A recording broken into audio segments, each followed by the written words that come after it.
Welcome. You're listening to The Aligned Self, Conversations in Creating a Conscious and Abundant Life. This is Daniel Denovi. I'll be your guide and host. Let's see just where we can take this.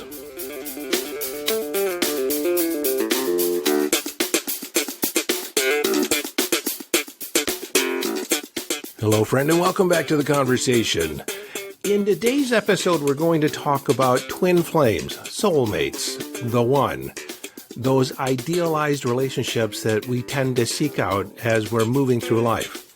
If we don't feel like we're currently in that situation, we quietly and subtly hope for and wish for that type of relationship.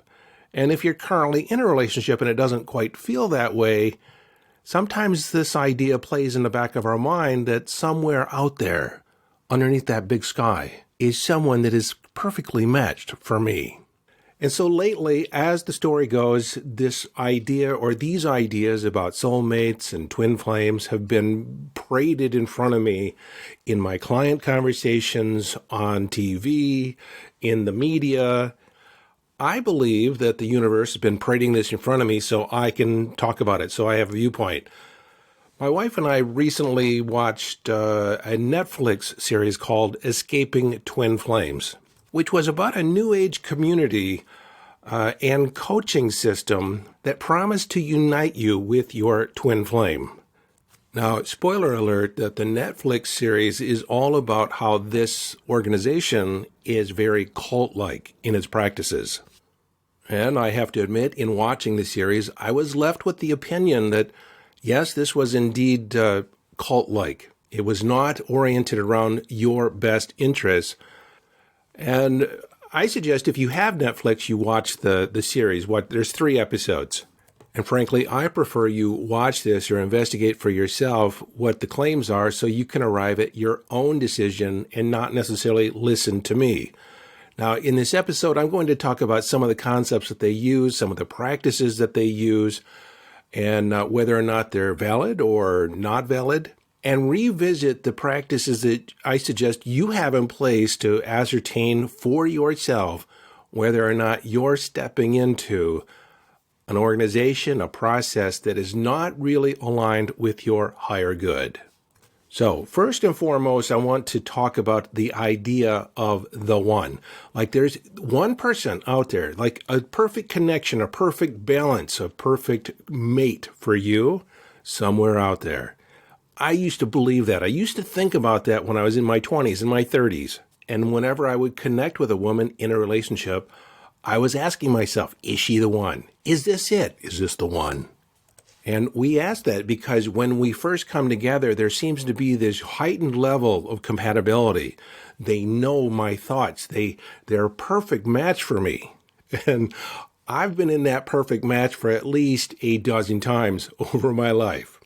Now, I want to talk about how the mind works. When we think that there's the one out there, a soul match, a soulmate, even twin flames, internally we have a list of criteria that when we meet someone new, we try and fit them into our criteria. Do they have this attribute, this attribute? Oh, we seem to read each other's thoughts. We take this elevated level of rapport and we elevate it, we make it more than it is, especially in the beginning. Now, something else you need to understand about human beings when they first come together, when you first meet friends, when you first meet someone that is a likely possibility for a further or a deeper relationship, we tend to hide the aspects of ourselves that we feel are the least attractive. We don't necessarily parade them out front and center. We keep them in the closet. We keep them in the backseat of the trunk. And the person you're relating to is doing the same thing. And the more insecure a person is about their defects, about their shadow aspects, the more they will attempt to hide those aspects, keep them away from you until probably 3 months in the relationship. This is often referred to as the honeymoon phase, or when the first blush of love is there, we're blinded. You've heard it, love is blind, because we tend to only see the things that we love and appreciate. We see the best attributes in the other person. And the other person is making it easy to do that because more than likely, like I said, they are hiding those shadow aspects, not keeping them or not putting them out there front and center on display for you to evaluate. Because the fear is that if we put that out there, if we show all our faults, show all our warts and scars, that the other person will turn around and run. Now remember, we're in this frame that there's the one, the soulmate. They either are or they aren't. And so if we're thinking that they are and there's this high level of compatibility or attraction, we will assume they must be the one. Well, this is where I want to clarify. There is no one. There is no soulmate for you. Twin flames is a figment of your imagination. It's a New Age concept that has been taken from Greek mythology. And these ideas have contaminated the mindscape out there, the conversation out in the marketplace and social media. I hear it all the time, especially with women, about embracing the divine masculine and the divine feminine. These are actually concepts from Tantra yoga that have been twisted and morphed into a narrative in the Western culture.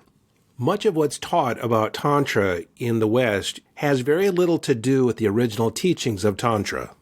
You have heard me talk about masculine and feminine energies and our need to balance those in each of our expressions. So if you identify as a woman, balance the masculine energies with the feminine energies so you have a balanced expression. Now, to take this up a notch and talk about it in terms of consciousness, overall consciousness, all that is, God, Goddess, all that is. Now, God, Goddess, those are aspects of all that is. All that is pure consciousness. You can think of consciousness as creating everything. It is everything that's over there and everything that's over here, and then everything in between. This is the concept of non-duality, which I've always found that statement to be interesting, describing something by which it is not.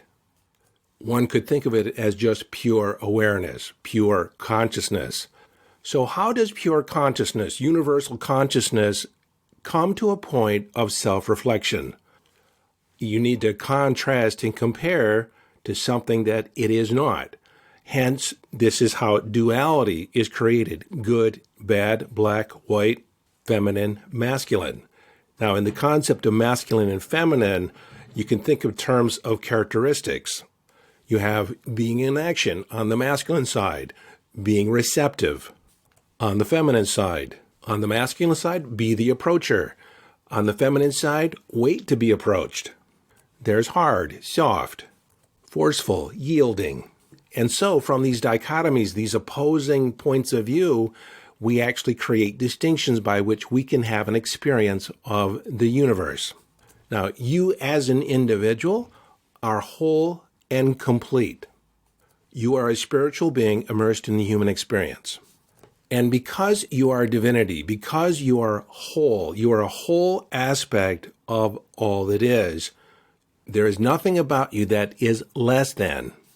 It is only in our thinking, our perceptions of mind, that we create ourselves as being less than. Now, we may have just adopted those ideas because of the preponderance of the evidence that was being foisted upon us. Those are big words. So put another way, the people that were in our lives that were supposed to be taking care of us in one way or another presented us with ideas that we weren't enough. We could do better. That's okay, but man, you could do better. And so we're left with the idea, we're left with the feeling like we're not enough.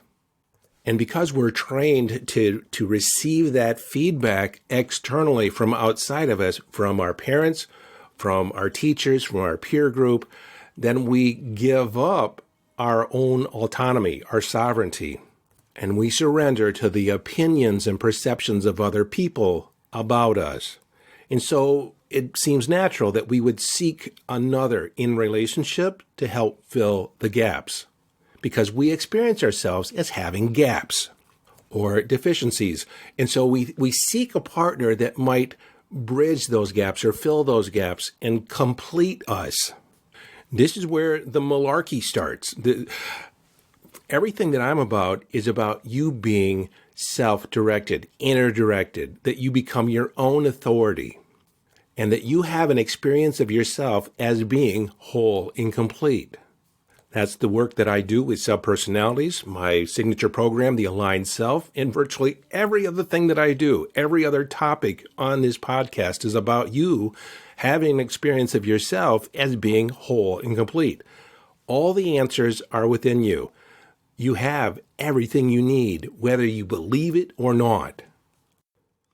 And so you don't need anybody else. You don't need anybody else. You can want somebody else, to be sure. Now, with that said, as a biological entity, an organism, we crave love and affection. We love to be acknowledged. And I, for one, for years, sought that out in other people. I wanted other people to validate me, to affirm me. And I always was left with the short end of the stick. It was never, ever enough, even when they did affirm me, because I didn't affirm myself. I was never fully appreciative of their love or their affection or even their attention. So because I did not feel it inside, I was constantly craving it from outside. Yet when I received it from outside, it never fully satisfied the itch. Now, it might have been satisfying for a moment. There is that sense of feeling complete in those moments, but it doesn't last. And I believe because this is a fundamental problem with how we're brought up, fundamental problem in society, in that external validation that we get from our parents, you're a good boy, you're a good girl. This is why I believe parents should teach their children, you should be proud of yourself. Because when you satisfy your own sense of satisfaction and accomplishment from internal sets of references, then ultimately you don't need anybody else to tell you whether or not you're good or doing okay. Now, we do want to balance or take some external feedback into account while we're evaluating from that internal sense of reference or criteria. Put another way, you have to know in your bones that, hey, you're okay, I'm okay. But like I was saying, this is where the one, the soulmate, and the twin flames idea has been perpetuated in our culture to satisfy this basic underlying need seeking to be validated by someone else because we haven't set up the structures within ourselves to validate ourselves. In that organization featured in Netflix, the Twin Flames universe, I saw them exploiting this want and need in individuals to find a twin flame, to be validated, and spend thousands of dollars giving up their personal power, their own internal sense of right and wrong, in order to be told, to be directed to finding a match, which often, based on the testimony, was not a match. So again, there is no one for you. There is no soulmate. There is no twin flame. Now, if you don't know what a twin flame is, and it is where a soul has been, suggested that it's been split into, there are two separate halves, and you come together to experience each other's opposites. Many times a twin flame relationship has a lot of rough spots in it because your wounds are exposed. And this is one of the things that I found upsetting about this organization because they use a very valid technique called the mirror technique. And that essentially says that what you see in another is actually alive in you. It's disguised. It's just easier to see it in somebody else. But the way it was demonstrated, the way it was used as a gaslighting technique to invalidate a person's emotions, their emotional response. Basically saying if you had a problem with the relationship, it wasn't the other person, it was you.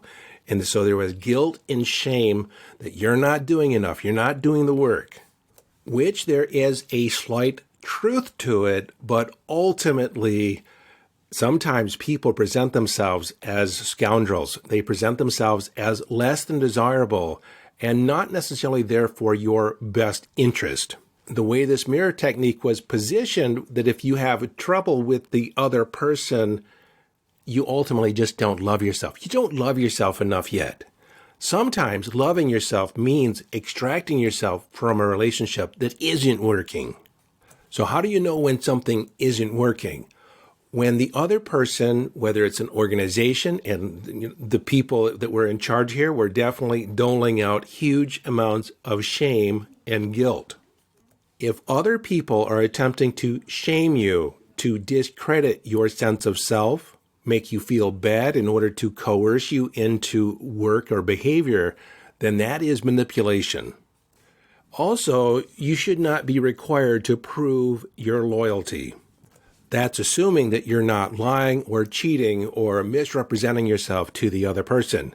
Because oftentimes, if that's the way you're showing up, then the other person has a certain insecurity that is justified to require you to prove your loyalty. And if you've cheated in the past and you come back together, you are almost required, if you're recommitting to the relationship, you're required to go over and above to show your trustworthiness to the other person because you've validated that sense of trust. But if you've been showing up day in, day out as being trustworthy, no real reason why the other person should even question your loyalty, then that is coming. That request for proving yourself is coming out of their own insecurity. Has nothing to do with you, but they will try and shame you. They will try and coerce you into behavior that will fall in line with their criteria.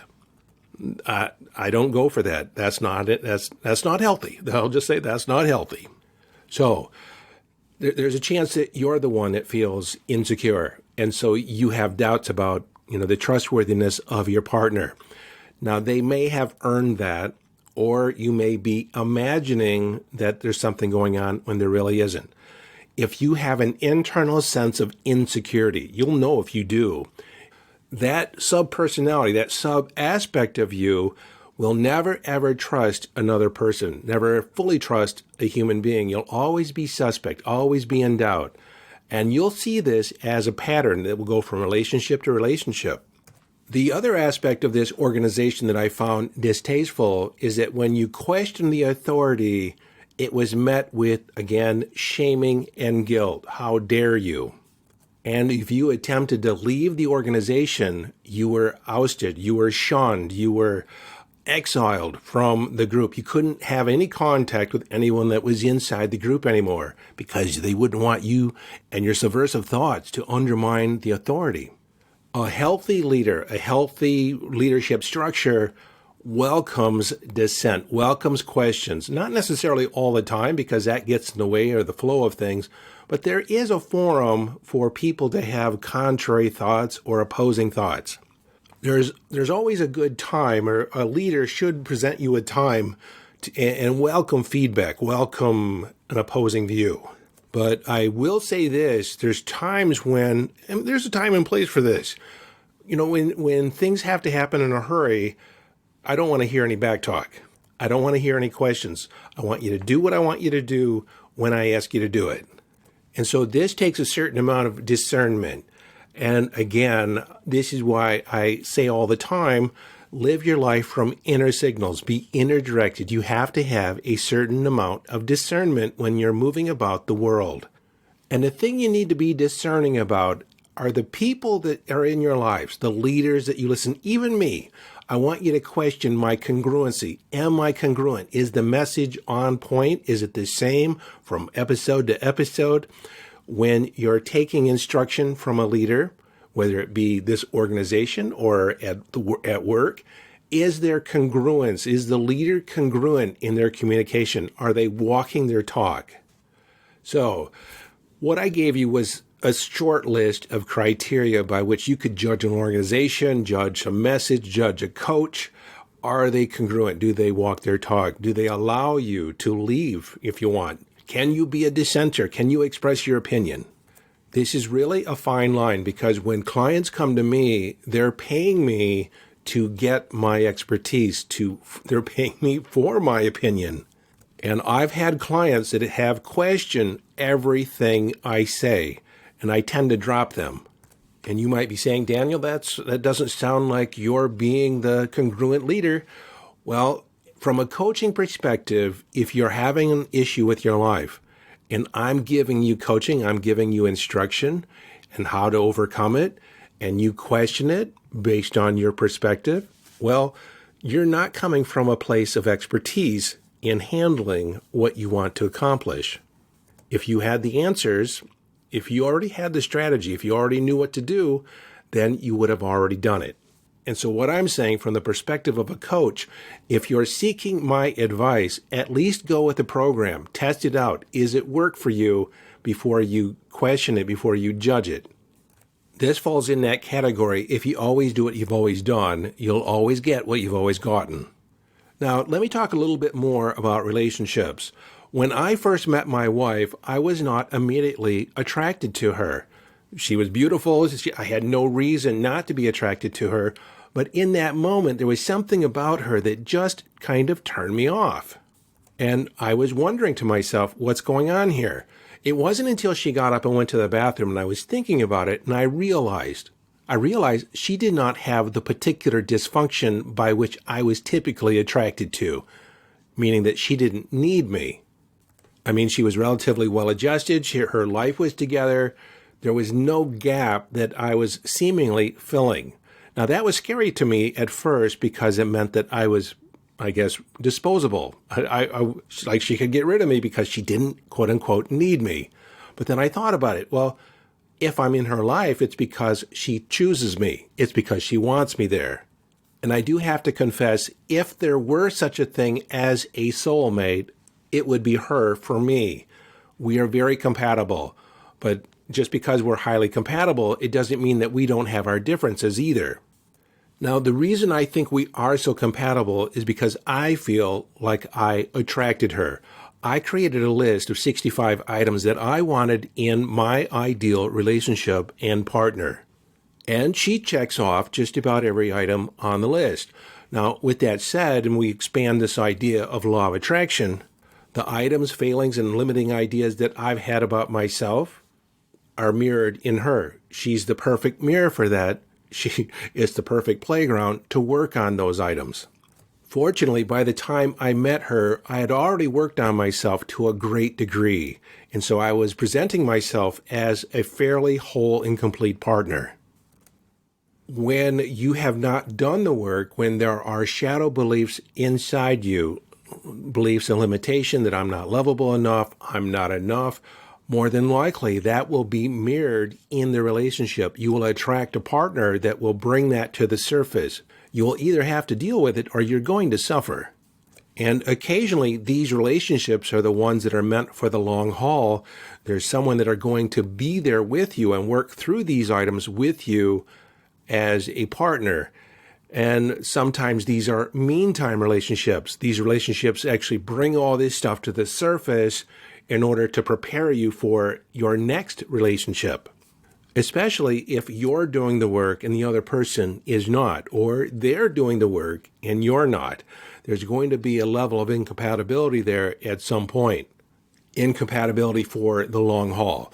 Now, I can look back over every relationship I've ever been in, short-term, long-term. There was some aspect of that relationship that allowed me to learn more about myself, to become a better human being for the most part, to learn more about myself, to learn how to love better, express myself better, communicate better. But again, underneath that was that belief that I was looking for the one. So I was making a lot of mistakes. I was creating a lot of detours for myself. I could have moved, I guess, maybe faster. No, it wasn't. I moved as fast as I could to find the woman I found. And she made herself available, extracted her from the circumstances in her life to be ready for me at the right time. And so in that regard, we attract the relationship by which we are open to receive. Again, let me say that. We attract the relationship by which we are open to receive. And so whichever relationship you are currently in, you attracted that dynamic to yourself, for better or worse. So in this episode, I talked about many dynamics about consciousness, about compatibility, about relationships in general. And I really want to drive home that there is no the one. There is no such thing as a soulmate or a twin flame. Those concepts are actually grounded in scarcity. From this concept of abundance and law of attraction, there are an unlimited number of people, an unlimited number of relationships, but which would be or could be compatible to you. And so if you're footloose and fancy-free and you're looking for a relationship, I would be more invested in figuring out why this is not the relationship for you than trying to figure out why it is the relationship for you. I'll do an episode 2 on how to attract the right relationship or the ideal relationship for you, whether or not you're in a relationship already or not. Because if you're currently in a relationship and it doesn't quite feel like it's meeting your criteria, meeting the standard, if you begin focusing on the things that you want, the things you want to attract, the circumstances, the dynamics, it may be right before you. You may call that forth from your partner once you begin focusing on it, or they may just go away. The relationship may just quietly end. Now, before I go too far, I just want to readdress this idea of disqualifying a relationship on the front end, figuring out all the reasons on why this is not the right relationship. And there is the danger of you coming across, not necessarily a danger, but there could be the perception that you're just being too picky. Well, frankly, I don't think you can be too picky unless there's criteria there that people just can't seem to meet. Again, we want to focus in on the essence of what we want and not necessarily the form of the way we think it should come. And we'll get more into that in a future episode. But I just wanted to reiterate the thing that really bothered me was this whole organization that took advantage of people's need or their insecurity about attracting the right relationship, saying that they could assist them in getting it. Not even just assist them in getting it, they could get it for them. There was a guarantee to it. And the videos and the communication that was presented from the leadership of this group was really disturbing for me as a coach. And it really bothered me when I visited their Facebook page and saw that there were 74,000 members in their Facebook group. I realized they are not all customers. They're not all investing in this organization, but they're in a conversation that I do not believe is healthy. And that's why I did this episode, because it is my desire for you that you continue to live from inner authority, be inner directed, following your bliss, accepting yourself as whole and complete, knowing that you have all the resources you need and that you require within you. It's just a matter of unleashing them or bringing them out. So until next time, this is your friend and host, Daniel Danovi, urging you to follow your bliss. Live your life from inner signals, be inner directed as you engage in the epic adventure.